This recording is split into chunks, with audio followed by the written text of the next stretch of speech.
Warahmatullahi wabarakatuh. Baik, yang pertama-tama yang saya hormati adalah Ketua Kombal SDN 136 Impres Bonto Talasa beserta rekan-rekan guru hebat sekalian yang saya banggakan. Mohon izin berbagi pada kesempatan kali ini berkaitan dengan tugas saya di Pembatik di level 4 ini, yaitu berbagi dan berkolaborasi inovasi pembelajaran digital sebagai wujud implementasi kurikulum merdeka. Baik, langsung saja. Adapun karena pembelajaran ini pembelajaran berbasis TIK, sebagaimana kita tahu kehidupan kita sekarang dan anak-anak sudah tidak bisa dipisahkan dengan teknologi. Jadi, adakah yang tidak bawa HP sekarang? Pasti ya. Bahkan HP terus dibawa.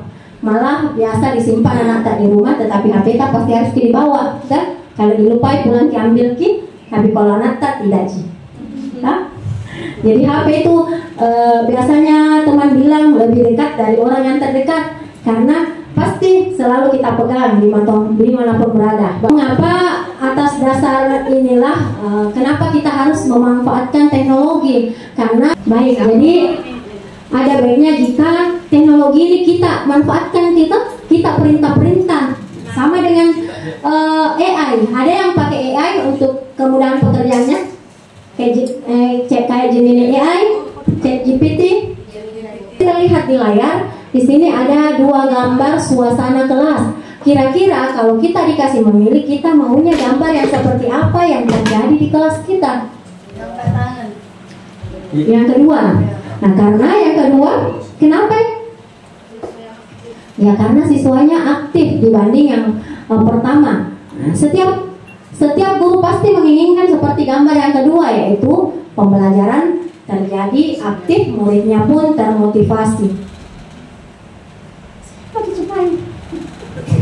Jadi makan dulu. Makan dulu, Pak. Makan dulu, Pak. Makan dulu, makan. Makan dulu, Pak. Baik, jadi teknologi sekarang pesat sekali perkembangannya, nih. Bahkan semuanya kadang kayak di jalanan, misalnya kayak contoh di jalan tol. Sekarang pegawainya sudah dikurangi kan, semua diganti dengan kayak di scan kayak dia kayak sejenis robot mami yang diperuntukkan. Jangan sampai nanti ke depannya guru digantikan oleh robot-robot yang mengajar, nih.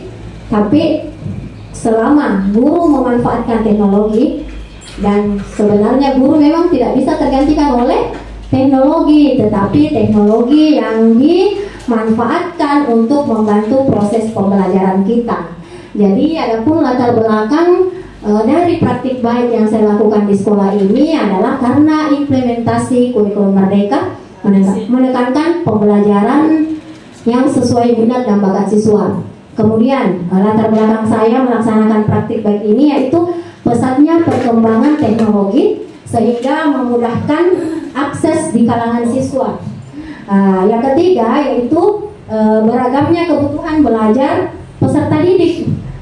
Jadi di sini murid-murid tak itu kayak macam-macam biasa kita kenal sebutannya sekarang kerennya gaya belajarnya beda-beda kan? Ada audio, visual dan kinestetik. Nah, terus kebutuhan belajarnya juga berbeda. Ada anak-anak yang lambat memahami, ada anak-anak yang sedang, ada anak-anak yang cepat dalam memahami pelajaran yang kita berikan. Kemudian latar belakang yang keempat adalah banyaknya platform digital yang dapat dimanfaatkan sebagai media pembelajaran.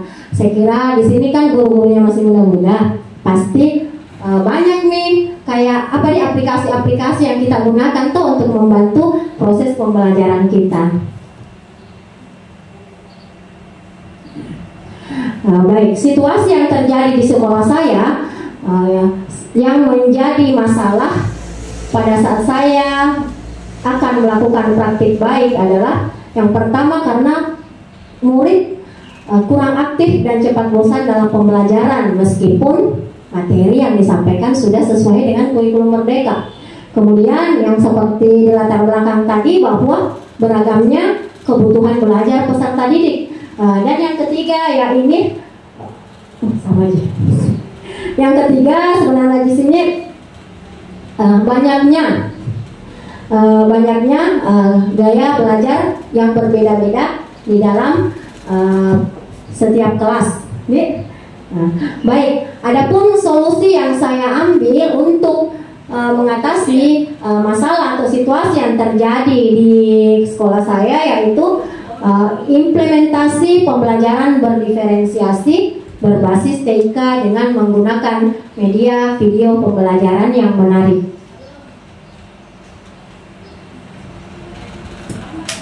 Dalam pelaksanaan praktik baik yang saya lakukan di sekolah itu, yang tujuan utamanya adalah meningkatkan motivasi belajar murid, mengakomodasi kebutuhan belajar individual, dan meningkatkan kualitas pembelajaran ini tentunya tidak semata-mata atau secara langsung berjalan dengan mulus.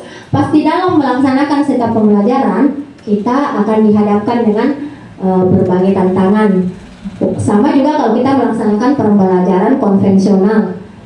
Kalau di sini kita belajar dengan memanfaatkan TIK, pasti ada saja juga tantangan yang kita hadapi. Misalnya, yang pertama, tidak semua siswa memiliki perangkat HP, ataupun di sekolah kita ini masih perangkat laptopnya masih kurang. Kalau di sini ada Chromebook, ya, Chromebooknya, belum, ya, sama di sekolah belum, ya. Kemudian yang kedua, jaringan internet.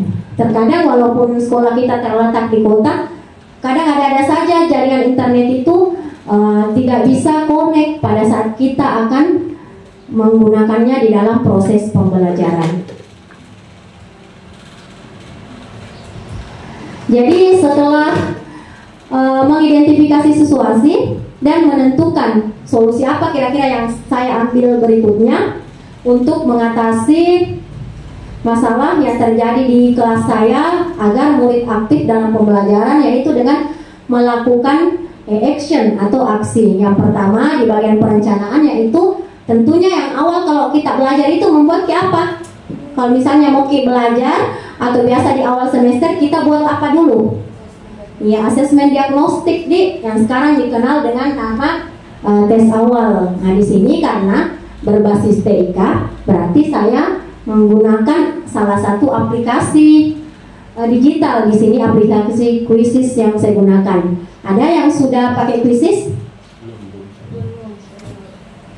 Kalau belum bisa dicoba nantinya.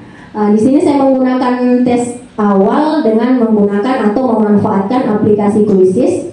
Nah, kemudian di langkah selanjutnya yaitu modul ajar. Jadi setelah kita menentukan, saya mau buat tes awalnya lewat Quizzes, modul ajarnya, LKPD-nya, asesmennya bagaimana. Jadi di sini modul ajar berdiferensiasi saya membuatnya dengan mencari referensi atau sumber dari PMM. Sering kita dibuka PMM tak?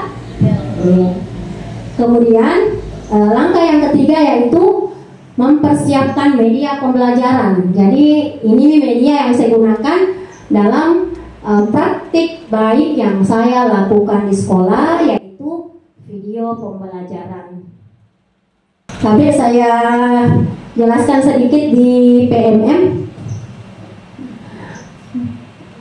Dalam melaksanakan pembelajaran di kelas, saya selalu mencari referensi di PMM.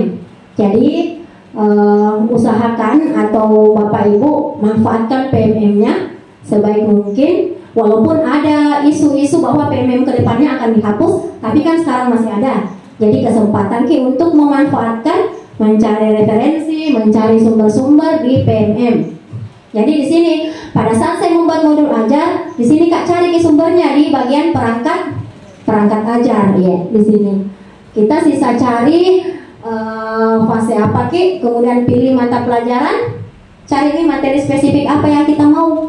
Nah, misalnya kita mau pilih bangun ruang, nah, dia akan memunculkan materi atau RPP, contoh RPP yang kita inginkan. Nah, kemudian biasanya itu kalau RPP yang sudah diupload ke PMM biasanya sudah terakurasi. Tapi untuk saat ini kalau mau diupload ada bahan ajar tak, ada modul observasi tak toh yang sudah kita gunakan waktu observasi ke kepala sekolah tak. Bisa dijadikan itu bukti karya di PMM.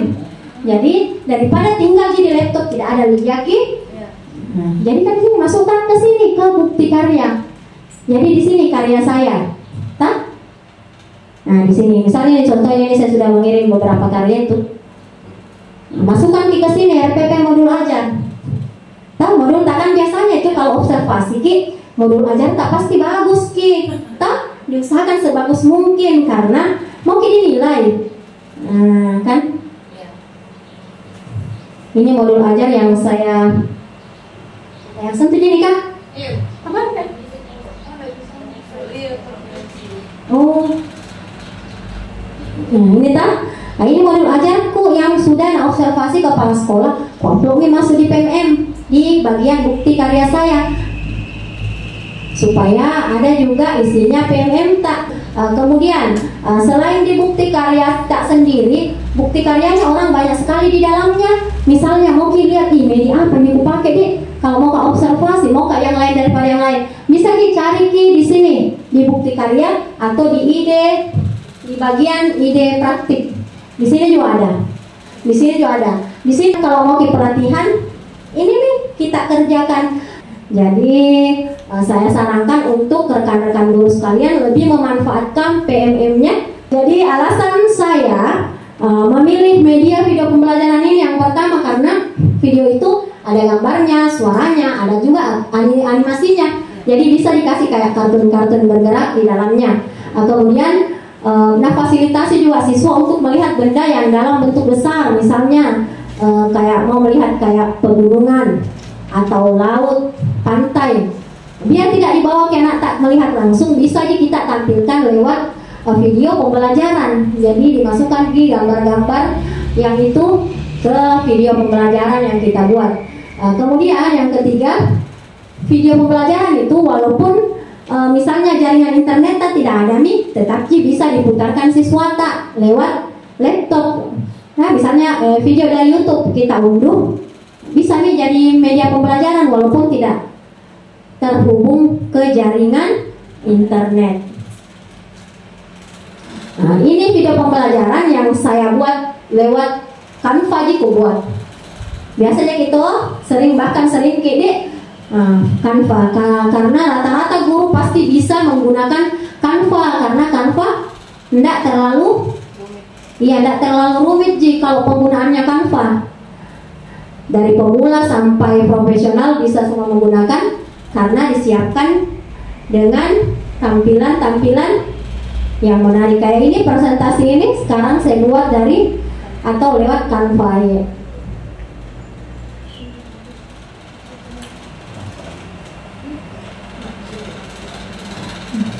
Baik, ini saya spillkan sedikit. Ini adalah video pembelajaran yang saya gunakan pada saat melakukan praktik baik di sekolah dan saya lampirkan sebagai tugas penggerak saya di level 3. Assalamualaikum warahmatullahi wabarakatuh. Halo anak-anak kita semua, bertemu lagi dengan Ibu Asmiani kali ini. Pada kesempatan kali ini kita akan belajar tentang mata pelajaran IPA dengan topik cahaya dan sifat-sifatnya. Banyak lagi namanya yang lain, ada juga Midjourney, ada itu namanya Midjourney, ada juga apa itu namanya kalau mengerjakan skripsi atau tesis pertamanya. Banyak sejenis dengan itu yang bisa kita gunakan atau manfaatkan dalam proses pembelajaran kita. Salah satunya dengan yang akan saya paparkan sebentar. Baik rekan-rekan sekalian, seperti adapun sasaran pada video ini adalah peserta didik kelas 5 jenjang sekolah dasar. Dan video pembelajaran kita kali ini adalah peserta didik diharapkan mampu menjelaskan sifat-sifat cahaya sekaligus dapat menyebutkan contoh-contoh penerapan sifat-sifat cahaya dalam kehidupan sehari-hari. Baiklah, sering kita membahas tentang sifat-sifat cahaya, Ibu akan terlebih dahulu bertanya, adakah yang tahu apa itu cahaya?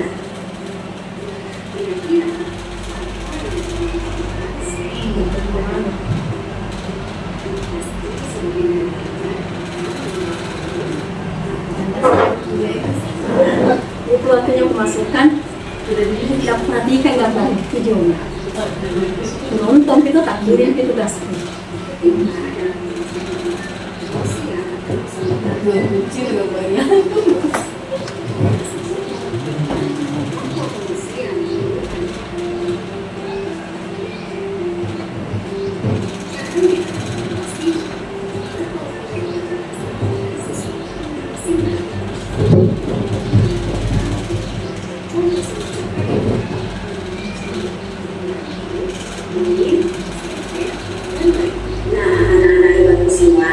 Sekarang kalian sudah mengetahui apa itu cahaya. Sekarang kita akan membahas lebih lanjut tentang sifat-sifat cahaya. Namun sebelum kita membahas lebih lanjut, yuk kita jawab beberapa pertanyaan berikut ini. Ayo anak-anakku sekalian, amati gambar berikut ini. Bagaimana cahaya dapat merambat dan pernahkah kalian melihat bayangan kalian di siang hari? Mengapa kita memiliki bayangan di siang hari? Dan kira-kira bagaimana bayangan itu bisa terbentuk? Selanjutnya, pernahkah anak-anak itu bercermin? Mengapa kita bisa melihat bayangan kita di cermin? Kemudian selanjutnya, senangkah kalian melihat pelangi yang berwarna-warni?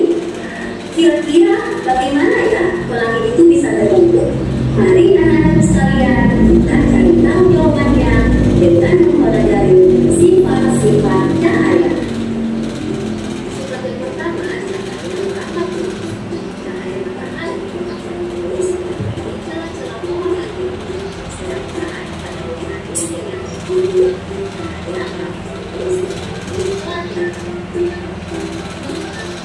kedua dapat cahaya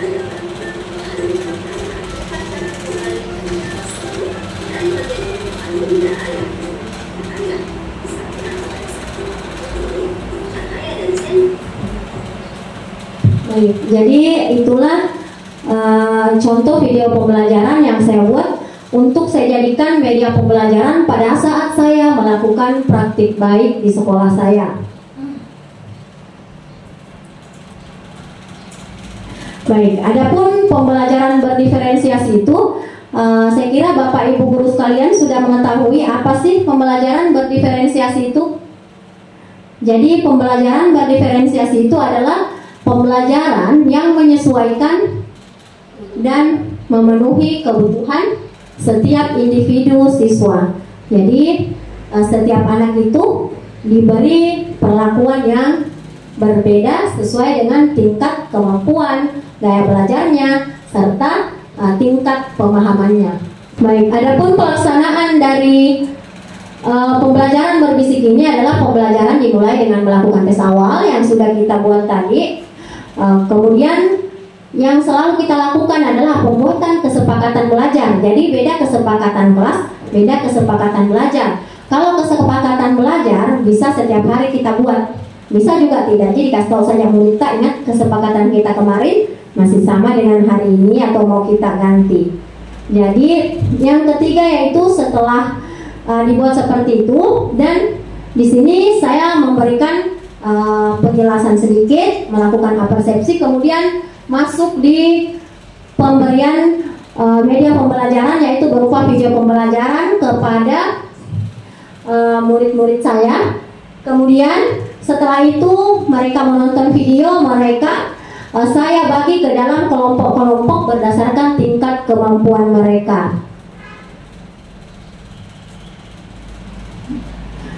Lanjut, kemudian adapun keterkaitan antara penggunaan video pembelajaran dengan pembelajaran berdiferensiasi adalah dengan penggunaan video sangat efektif dalam mendukung terlaksananya pembelajaran berdiferensiasi. Misalnya kontennya menggunakan video yang banyak gambar untuk anak yang visual, kemudian menggunakan banyak narasi atau tulisan bagi anak yang audio, dan bagi anak yang kinestetik atau audiovisual kita bisa menggabungkan di antara keduanya, yaitu dengan menambahkan gambar, suara, beserta animasi-animasi yang bergerak. Adapun dari itu, setelah mereka menonton video yang saya berikan, Kemudian anak-anak ini saya berikan lembar kerja atau tugas yang berbeda-beda. Berarti di sini saya melakukan diferensiasi proses. Jadi saya bagi anak-anak ke dalam kelompok, kemudian saya beri mereka tugas yang berbeda. Misalnya seperti ini, pada materi pembelajaran cahaya dan sifat-sifatnya, di sini saya bagi mereka ke dalam beberapa kelompok berdasarkan tingkat pemahaman mereka. Nah, misalnya kelompok bintang ini dia mencoba membuktikan bahwa cahaya itu bisa merambat lurus. Kemudian yang kedua, dia bereksperimen untuk membuktikan bahwa cahaya itu bisa dibiaskan. Nah, kemudian ini yang ketiga, dia membuktikan bahwa cahaya itu bisa diuraikan menjadi pelangi. Di sini dokumentasi pada saat dia membuktikan, kalau ini dia membuktikan bahwa cahaya yang terhalang oleh benda akan membentuk bayangan. Jadi ini dokumentasinya pada saat dia menguji coba bahwa cahaya yang menghalangi benda itu akan membentuk bayangan. Nah, kemudian yang ini sama yang tadi, dia melakukan proses pembiasan cahaya. Kalau yang ini dia membuktikan bahwa cahaya bisa dipantulkan. Nih, benar sekali. Nah, adapun ini adalah dokumentasi pelaksanaan mulai dari awal, proses, dan presentasi hasil setelah mereka melakukan percobaan. Di aksi saya melakukan refleksi. Jadi, adapun refleksi yang berupa hasil dan dampak dari inovasi berbisik ini adalah menghasilkan perubahan positif yang signifikan. Murid menjadi lebih aktif, antusias, dan termotivasi selama pembelajaran. Beban kerja kita juga sebagai guru bisa berkurang atau bergeser menjadi fasilitator. Kemudian dengan video pembelajaran ini, kebutuhan belajar murid juga yang beragam bisa terakomodasi. Jadi misalnya anak visual, kan dia suka gambar-gambar. Anak yang audio, dia kan suka kayak mendengar. Audio visual, dia suka keduanya. Jadi usahakan video yang kita tampilkan itu memenuhi unsur ketiga-tiganya, yaitu gambar, animasi bergerak, dan ada suaranya, supaya ketiga gaya belajar siswa kita bisa terakomodasi. Kemudian yang utama dalam penerapan praktik baik itu adalah dukungan dari kepala sekolah serta kolaborasi antara rekan-rekan sejawat. Kesimpulannya, dari inovasi pembelajaran berbisik ini terbukti dalam menciptakan pembelajaran yang menyenangkan dan memotivasi murid. Penggunaan media teknologi yang beragam mencegah kejenuhan dan meningkatkan antusiasme belajar. Meski ada tantangan teknis seperti jaringan internet yang kurang stabil, inovasi ini menunjukkan pentingnya peran guru sebagai fasilitator yang mampu mengakomodasi kebutuhan belajar murid yang beragam. Praktik ini menjadi langkah awal untuk menuju perubahan yang lebih besar dalam meningkatkan kualitas pembelajaran di era digital. Nah, demikian pemaparan praktik baik yang telah saya laksanakan di sekolah saya. Siapa tahu ada yang ingin ditanyakan ataupun yang ingin share tentang pengalaman-pengalamannya, disilahkan.